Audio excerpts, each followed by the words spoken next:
মা সারদা ছিলেন সত্যিকারের মা, সকলের মা। মা যেমন তার সন্তানদের সাথে সর্বক্ষেত্রে থাকেন, তাদের শাসন করেন, পরামর্শ দেন, ভালোবাসা দেন, আবার সময় সময় মজা করে তাদের আনন্দও দেন, তেমনি সারদা মাও তার সন্তানদের সাথে ছোট ছোট মজার ঘটনা ঘটিয়ে তাদের আনন্দ দান করতেন। শ্রোতা বন্ধুরা, স্পিরিচুয়াল অ্যান্ড মোটিভেশনাল অ্যাডভাইস চ্যানেলে আপনাদের সকলকে স্বাগত জানাই। আসুন আজকে আমরা শ্রী শ্রী মায়ের সেই সব মজার ঘটনা দুই একটি শুনে নিই। কৌতুকরক সৃষ্টিতে সারদা দেবীরও উৎসাহ কম ছিল না। সেবার কাশীতে তার অবস্থানকালে কয়েকজন মহিলা এসেছেন মাতৃ সন্দর্শনে। তারা সারদা দেবীর কথা শুনেছেন, কিন্তু তখনও পর্যন্ত তাকে চাক্ষুষ দেখার সৌভাগ্য লাভ করেননি। ঘরে ঢুকেই কয়েকজন মহিলাকে দেখে ইতস্তত করছেন, কে মা? সামনেই বসেছিলেন গোলাপ মা, বর্ষীয়সী মহিলা, পরিপাটি ভব্য চেহারা। একটি মহিলা তার দিকে অগ্রসর হয়েই প্রণাম নিবেদন করলেন। সংকুচিত গোলাপ মা তাড়াতাড়ি শ্রীমাকে দেখিয়ে বললেন, ওই উনি মা ঠাকুরুন। অপ্রস্তুত মহিলা শ্রীমায়ের দিকে অগ্রসর হতে তিনি হাসতে হাসতে বললেন, না না, উনি মা ঠাকুরুন। মহিলাটি উদ্ভ্রান্ত হয়ে একবার গোলাপ মায়ের দিকে, একবার সারদা দেবীর দিকে এগিয়ে যান। অবশেষে গোলাপ মা তার স্বভাবসিদ্ধ ভর্ৎসনায় বলে উঠলেন, তোমার কি বুদ্ধি বিবেচনা নেই? দেখছো না মানুষের মুখ কি দেবতার মুখ? মানুষের চেহারা কি অমন হয়? হাসির ঐকতানে এতক্ষণে সন্দেহ ভঞ্জন। গৌরীমা যখন নহবতে এসেছিলেন, গৌরীমাকে নিয়ে নহবতের দরজায় দাঁড়িয়ে শ্রীরামকৃষ্ণ বলেছিলেন, ওগো ব্রহ্মময়ী, একজন সঙ্গিনী চেয়েছিলে, এই নাও একজন সঙ্গিনী এলো। সেই গৌরীমা কালক্রমে হয়ে উঠেছেন ব্রহ্মময়ীর আনন্দের রসদ্বার।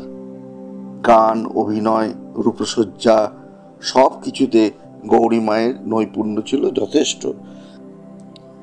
সেই নিপুণতা কাজে লাগিয়ে কত আনন্দ মুহূর্ত তিনি গড়ে তুলেছেন। সারদা দেবীও কখনো কখনো আদেশ করতেন একটা নতুন কিছু করবার। গৌরীমা তার সাধনকালে পুরুষ বেশে ভারতবর্ষে যত্রতত্র ঘুরে বেড়াতেন। সেসব গল্প শুনে সারদা দেবী একদিন বললেন, সেই রকম সাজ পোশাক করে তাকে একদিন আসতে হবে, যেন তাকে কেউ চিনতে না পারে। সম্মতি জানালেন গৌরীমা। বেশ কয়েকদিন কেটে গেল। এ কথা এর মধ্যে অনেকেই ভুলে গেছে। একদিন সকাল থেকে গৌরীমা অনুপস্থিত। নতুন কিছু নয়, কাউকে কিছু না জানিয়ে গৌরীমা মাঝে মাঝেই উধাও হয়ে যান। সেই দিনই সন্ধ্যায় উদ্বোধনে এক পশ্চিমা সাধু এসে হাজির। পরনে আলখাল্লা, মাথায় ইয়া পাগড়ি, সবই আছে, হাতে শুধু একটি লাঠির অভাব। সাধু দেখে নিচে যে সেবক ছিলেন তিনি ততষ্ট হয়ে বেরিয়ে এলেন। সাধুজি তাকে দেখেই তম্বি শুরু করলেন একেবারে চোস্ত ইংরাজিতে, where is my stick, where is my stick. সেবকটি কিন্তু গলা শুনেই আগন্তুকের পরিচয় পেয়ে গেলেন। তাড়াতাড়ি একটা লাঠি আনা ছল করে ওপরে গিয়ে শ্রীমাকেও চুপি চুপি জানিয়ে এলেন সাধুটির পরিচয়। লাঠি পেয়ে সাধুটি সারদা দেবীর কাছে উপস্থিত হতেই তিনি তারিফ করে বললেন, চমৎকার চমৎকার হয়েছে। এত তাড়াতাড়ি ধরা পড়ে যাওয়ায় গৌরীমা কিন্তু আদৌ খুশি হলেন না। রাগটা গিয়ে পড়ল সেই সেবকটির ওপরে। ধমক দিয়ে বললেন, এই ছোঁড়া, তোরই এই কম্য, তুই কেন আগে থেকে এসে সব বলে দিলি? সম্মিলিত আনন্দ কোলাহলে দৃশ্যটি যে বেশ জমে উঠেছিল তা আমরা সকলেই অনুমান করতে পারি।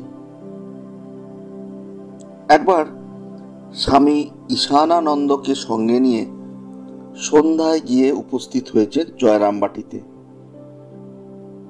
আবছা অন্ধকারে ঈশানানন্দকে একটু দূরে রেখে বাড়ির মধ্যে প্রবেশ করে ভিখিরিদের মতো অনুকরণে গৌরীমা বললেন, মা দুটি ভিক্ষা পাই মা। ছোট মামি মানে রাধুর মা বারান্দা থেকে বাইরে এসে বললেন, কে গো? গৌরীমা করুণতর স্বরে আবার বলে উঠলেন, দুটি ভিক্ষে পাই মা। সন্ধ্যাবেলায় ভিখারি, এ আবার কি অনাসৃষ্টি? ভয় পেয়ে গেলেন ছোট মামি, হাউ মাউ করে ডাকতে গেলেন শ্রীমাকে। সারদা দেবী ধীর পদক্ষেপে বাইরে এসে দৃঢ়স্বরে প্রশ্ন করলেন, কে রে? গৌরীমা আবার বললেন, দুটি ভিক্ষে পাই মা, আমি রাত ভিখারি। সারদা দেবী সহজ কণ্ঠে বললেন, ও গৌরদাসী, এসো এসো, কখন এলে? এবার সম্মিলিত হাসি ও আনন্দে মুখর হয়ে উঠল জয়রামবাটির পর্ণকুটির। শ্রোতা বন্ধুরা, আজকের মতো এইটুকুই। আনন্দরূপিণী শ্রী শ্রী মায়ের এই ছোট ছোট ঘটনাগুলি আপনাদের কেমন লাগলো অতি অবশ্যই কমেন্ট বক্সে কমেন্ট করে জানাবেন। ভালো লাগলে বন্ধুদের সঙ্গে শেয়ার করবেন এবং চ্যানেলটি যদি এখন অবধি সাবস্ক্রাইব না করা থাকে তাহলে অতি অবশ্যই সাবস্ক্রাইব করে নেবেন। সাবস্ক্রাইব করা থাকলে আমাদের এই ছোট ছোট ভিডিওগুলো আপনাদের কাছে অতি সহজেই পৌঁছে যাবে। ভালো থাকবেন সবাই। আগামী দিনে আবার নতুন কোনো গল্প নিয়ে, উপদেশ নিয়ে আপনাদের সামনে হাজির হব।